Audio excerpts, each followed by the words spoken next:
Jadi kekacauan itu terjadi justru karena echo chamber dibuat sendiri oleh kalangan istana. Istana siapa? Ya istana Jokowi pada waktu itu kan. Kan itu yang menyebabkan orang sekarang berupaya untuk merenung. Ada gunanya nggak nih Purnawirawan nih? Kalau dia nggak ada gunanya, ngapain dibahas? Tetapi kalau satu purnawirawan bicara dan 2 purnawirawan ikut, 3 purnawirawan ikut, lalu 4 BEM ikut, 4 BEM ikut, lalu 500 mama ikut, 500 mama ikut, lalu jadi berita di New York Times, itu artinya ada sesuatu di negeri ini. Mau dihentikan itu. Jadi Gibranmu adalah Gibranmu, bukan Gibranku. Nggak ada soal juga di situ.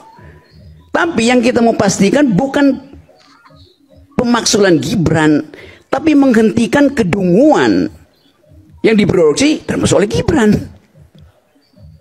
Kalau Gibran bukan wakil presiden, nggak mungkin istilah kedunguan itu saya terapkan pada beliau itu. Tetapi karena pejabat publik itu ada standarnya, maka kita terpaksa mesti terangkan itu. Pikiran Purnawirawan mengintip soal kedunguan apa enggak? Ya mungkin tidak. Dia mengintip soal pelanggaran etik di Mahkamah Konstitusi. Dan pelanggaran etik itu adalah hoax. Nggak benar pelanggaran etik itu. Ya kan? Hoax kan? Ya. CC Jimli Asidik.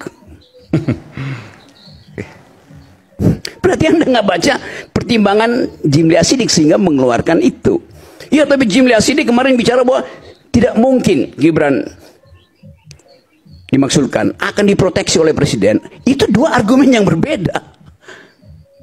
Dia melihat tidak mungkin karena akan diproteksi oleh presiden. Jadi dia mengetahui akan diproteksi, oleh karena itu dia batalkan pelanggaran etisnya itu. Kalau diproteksi oleh presiden, dasarnya apa? Ya karena satu paket. Tidak juga. Karena itu kapasitas individu. Gibran punya kapasitas individu, Prabowo punya kapasitas individu. Yang lagi disorot kapasitas individu Gibran, itu Gibranmu itu. Kan begitu cara kita melihat soalnya kan. Ya tapi kan ini melanggar konstitusi. Apa yang melanggar konstitusi? Apakah persoalan kita persoalan hukum di sini? Bukan. Bukan persoalan legalitas, ini persoalan legitimasi. Karena itu kalau dia legalitas selesai dia. Karena legitimasi diulang-ulang sampai you bosan sendiri dengar suara lu sendiri kan.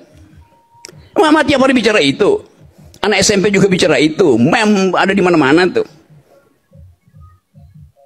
Tiba-tiba ada soal Raja Ampat. Maka demi Raja Ampat batalkan sesuatu yang udah 2 tahun dipersoalkan orang. Oke.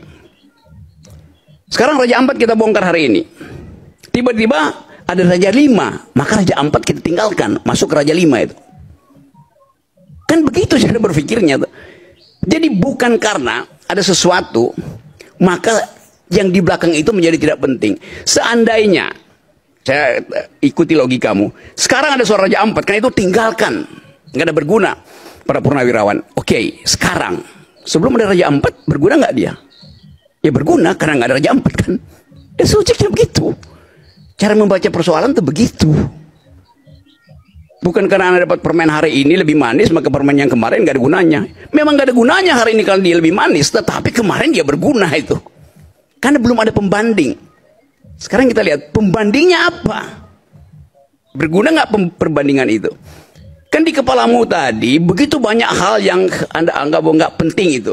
Karena yang paling penting adalah titipkan bangsa ini pada anak muda itu.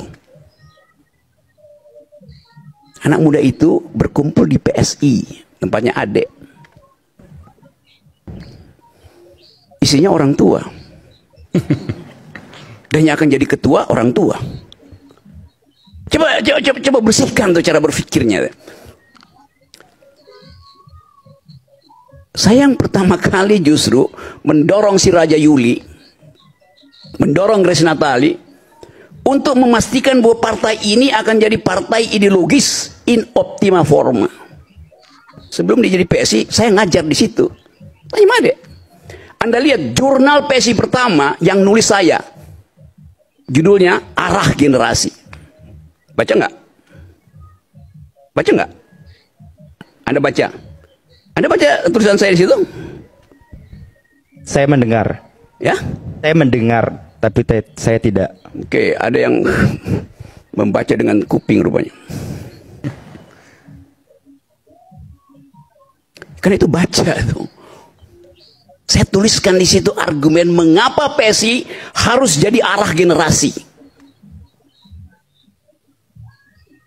Bukan diarah-arahkan oleh pemodal, oleh bapaknya tuh. Itu maksudnya memihak pada sesuatu, berpihak pada jalan pikirannya.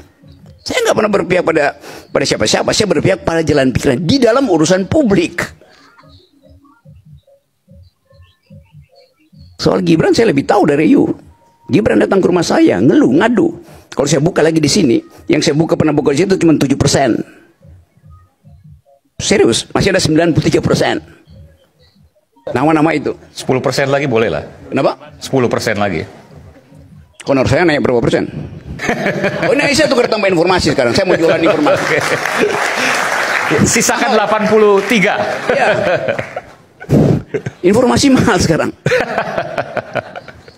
Jadi kita mau lihat keadaan bangsa ini di dalam kegugupan kita untuk membaca masa depan.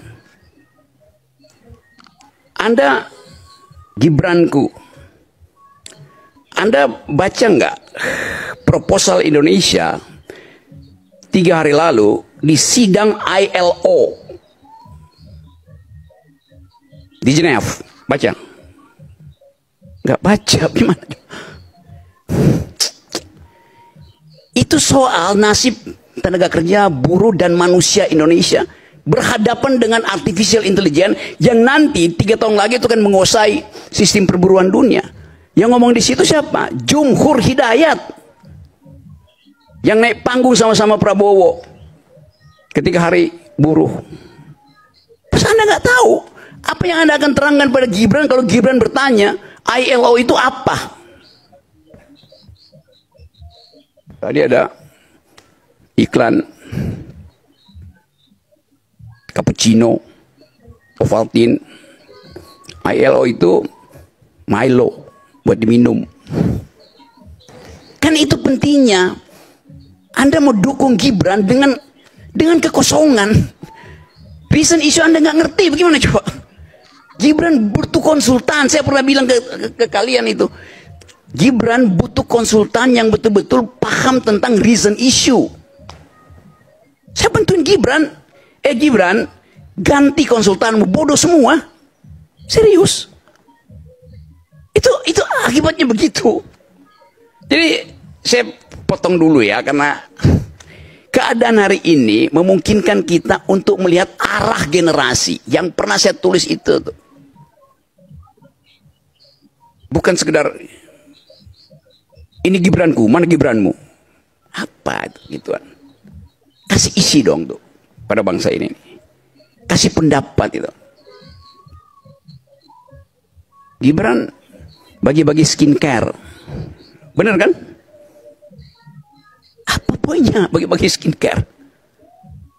Bu Rocky, tapi tadi disampaikan bahwa apa yang disampaikan oleh Purnawirawan TNI lewat poin-poin itu adalah kosong substansi. Anda setuju itu?